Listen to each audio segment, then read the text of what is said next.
I thank you very much for tuning in to That Will Never Work podcast. Our guest dropped out of college, moved to Hong Kong with only $200, and a theater degree she never even finished, and discovered almost by accident that people will actually pay her to write. Something basic, right? Especially in today's world.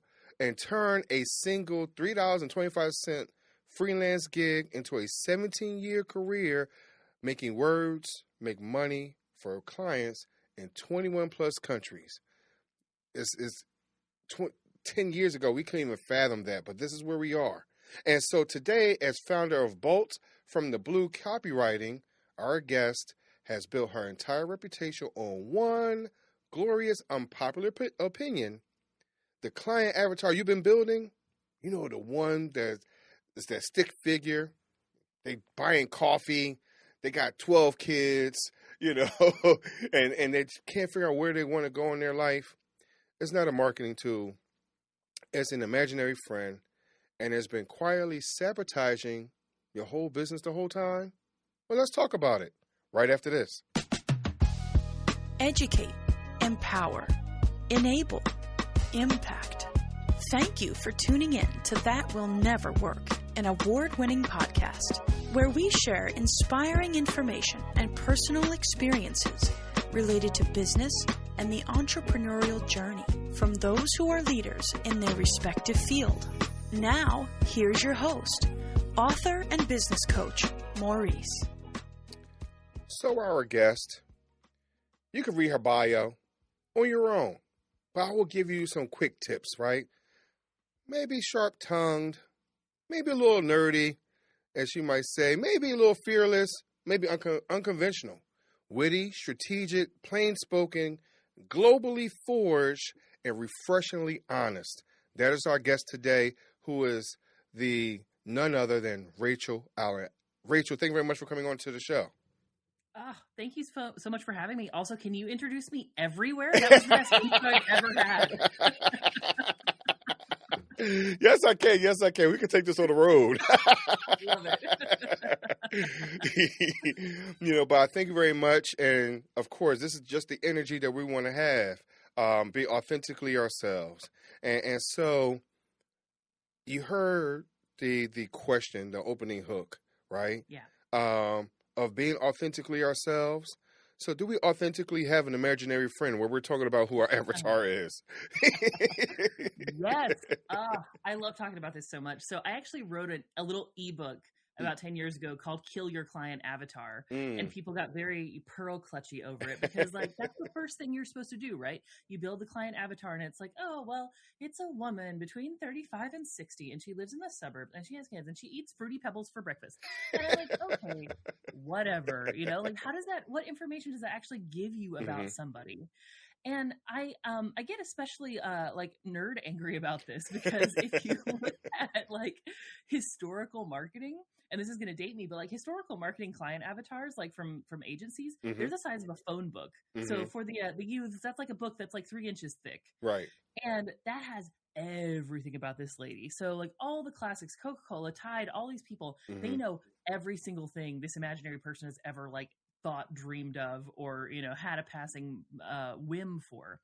And that is so much more than your little one-page stick figure. And I think it is such a disservice to people to say oh, if you figure out the stick figure, you'll be able to sell effectively to them, because of course you can't. It's like buying a birthday present for somebody you don't know. Right. You don't know what they want. Right.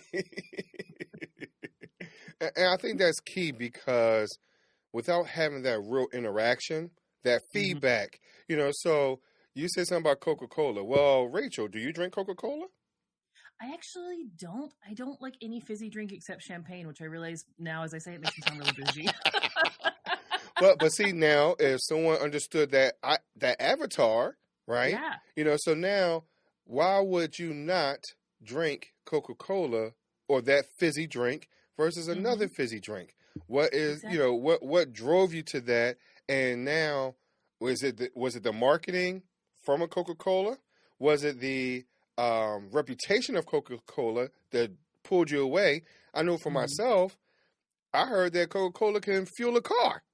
I mean, I want that in my body, right? Oddly, I'm more attracted to it now. Right. Like, and so if Coca-Cola or any of those other large companies understand this about their avatar, why aren't the average individual told that type of information? One, because half of us don't even know what a phone book it really is anymore. Right. But but why aren't we encouraged to go even deeper into the whys, the hows, and the whats in those spaces?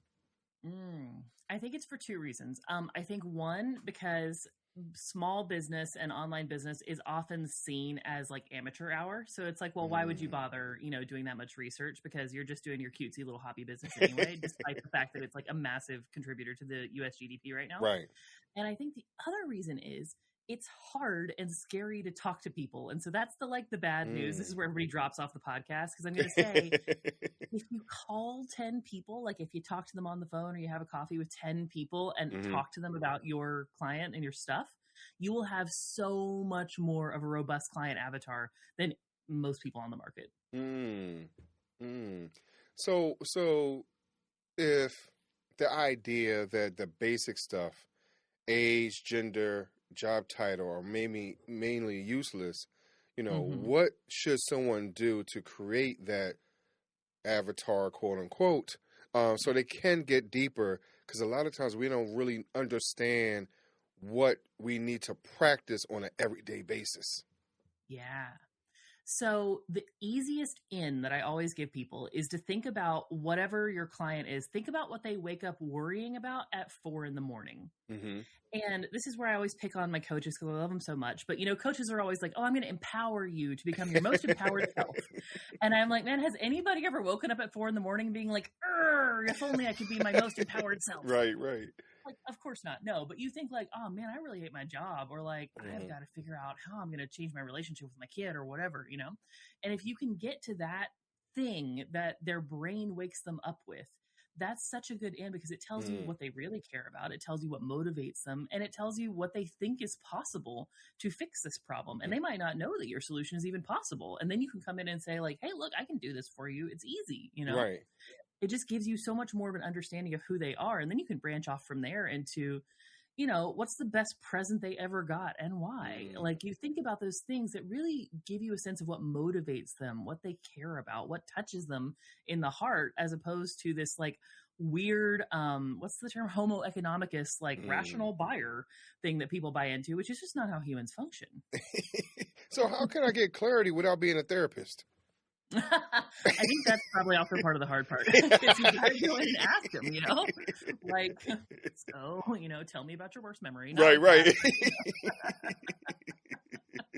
I think that's though, like where empathy comes in, because like we've all experienced hurt, we've all experienced loss, we all experience desire, we all experience these things.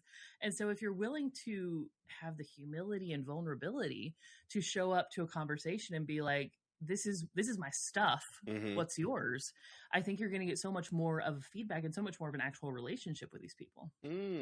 So sometimes I know from my own experience very early on, I did not always want the feedback.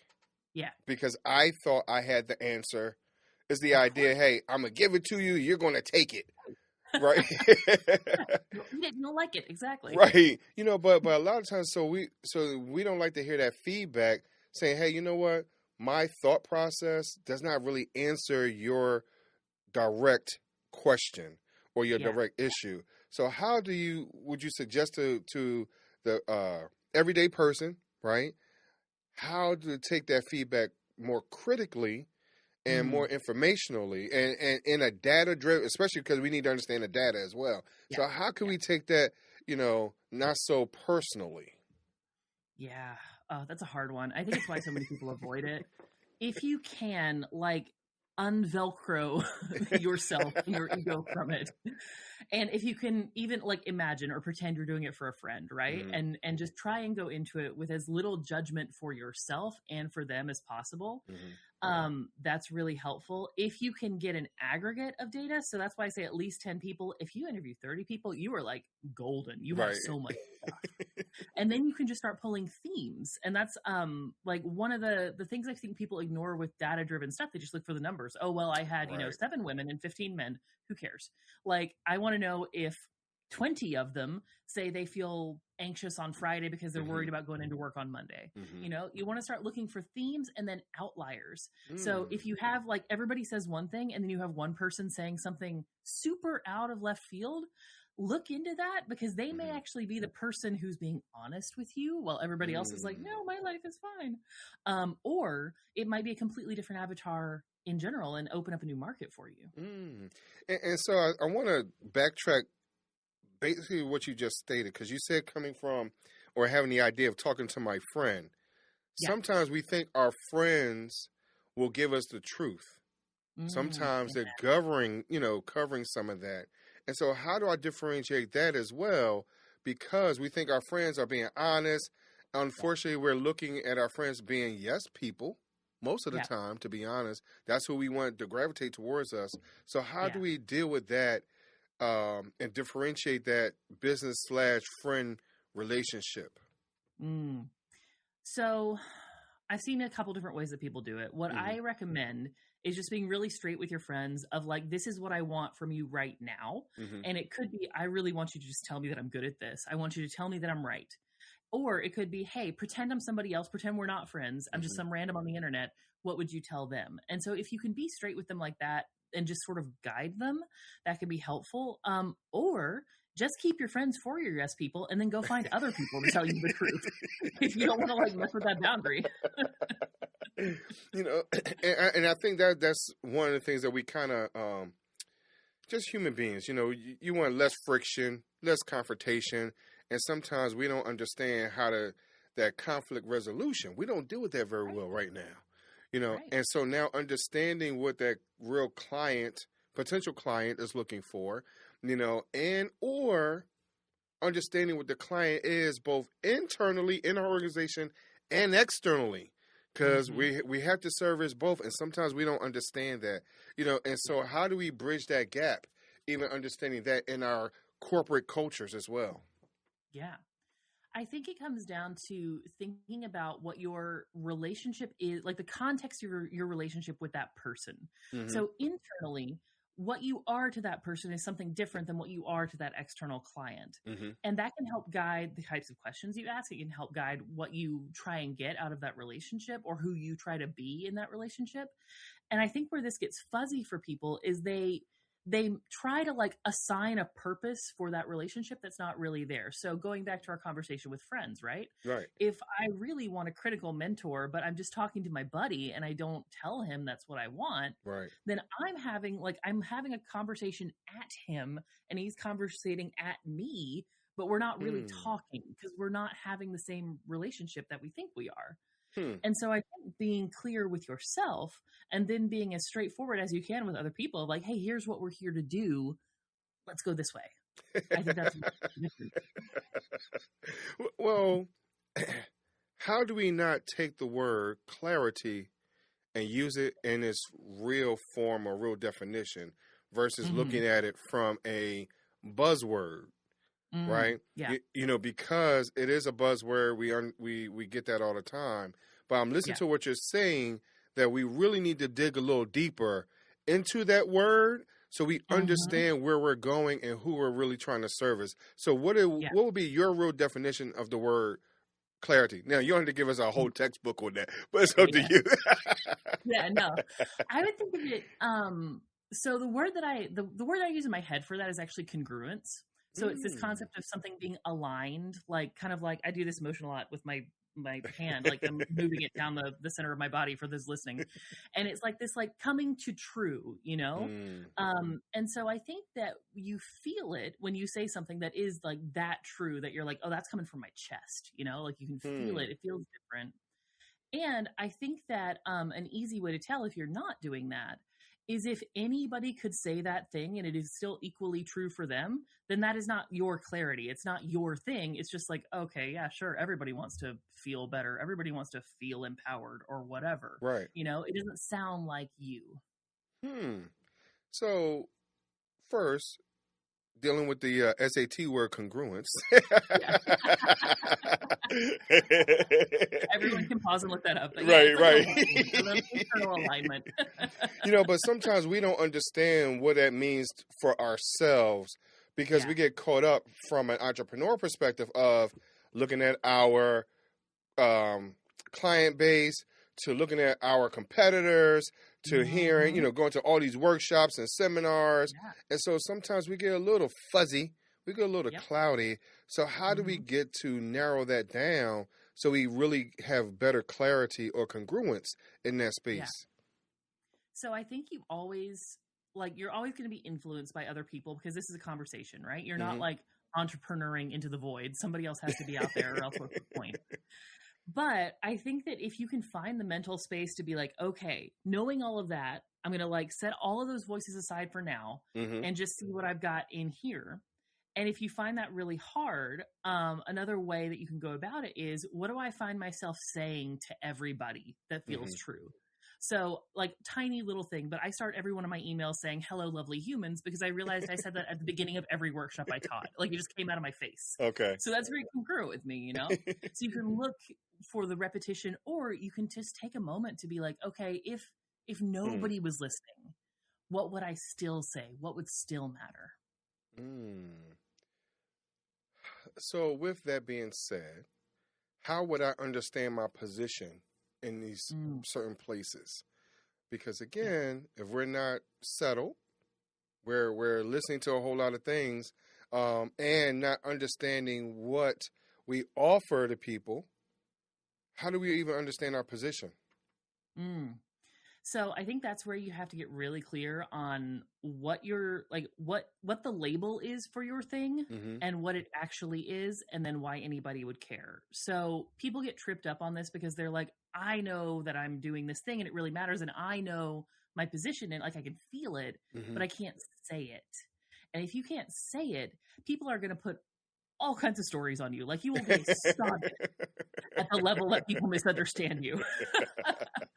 So that's why you have to figure out okay, what's the word that people are searching for, thinking about when they say this thing. So with me, marketing, right? Like what I really do, my job ultimately is solving problems. But I can't be like, I'm a problem solver, because that doesn't mean anything to people. I have to be like, I do marketing strategy.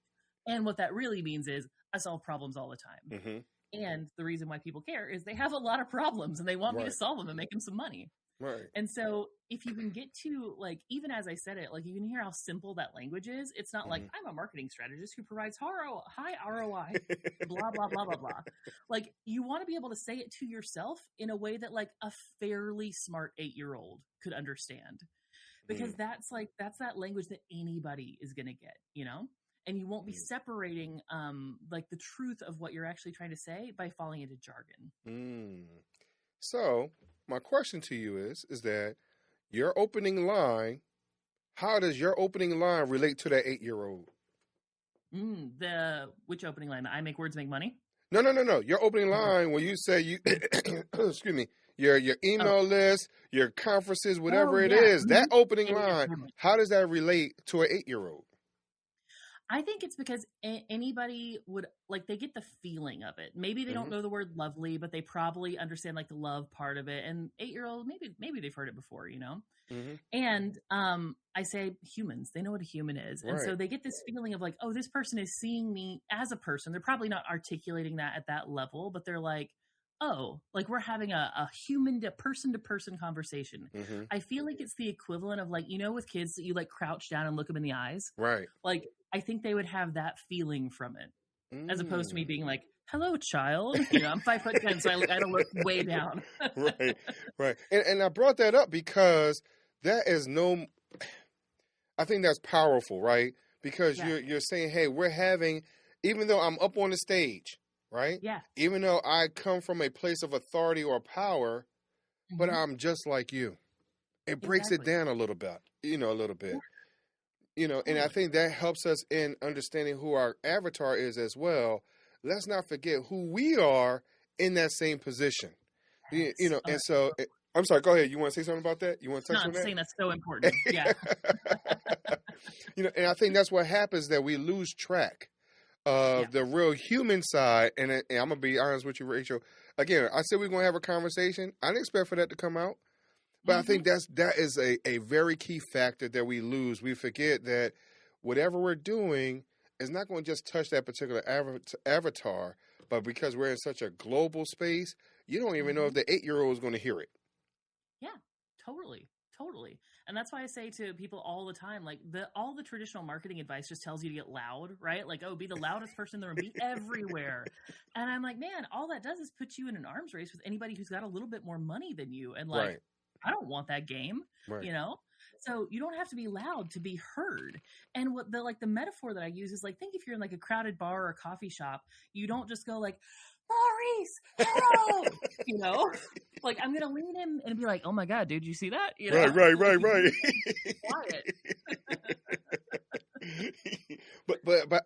But think about that though. You're like, hey dude, did you see that?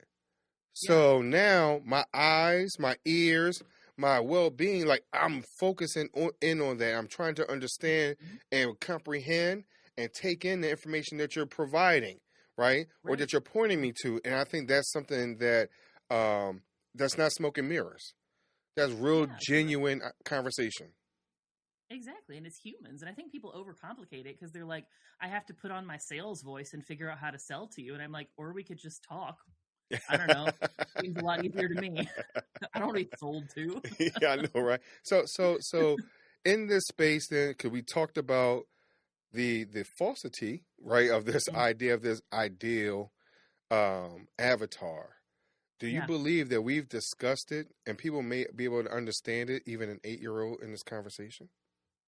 I think so. I would hope so. Because I think the main point is just like, you're not speaking to characters on TV. You're not speaking to some sort of like made up idea of a person because they don't have money and they can't buy what you're selling. So you have to talk to an actual person if you want to make an actual sale. And so if I am struggling with that avatar, and I'm struggling with trying to figure out making that actual sale because I'm not clear. Rachel, where can they find you and talk to you? If I look, Rachel, listen, I heard you talking to Maurice, and I'm still not clear, Rachel. I need some help. Where can I get to you?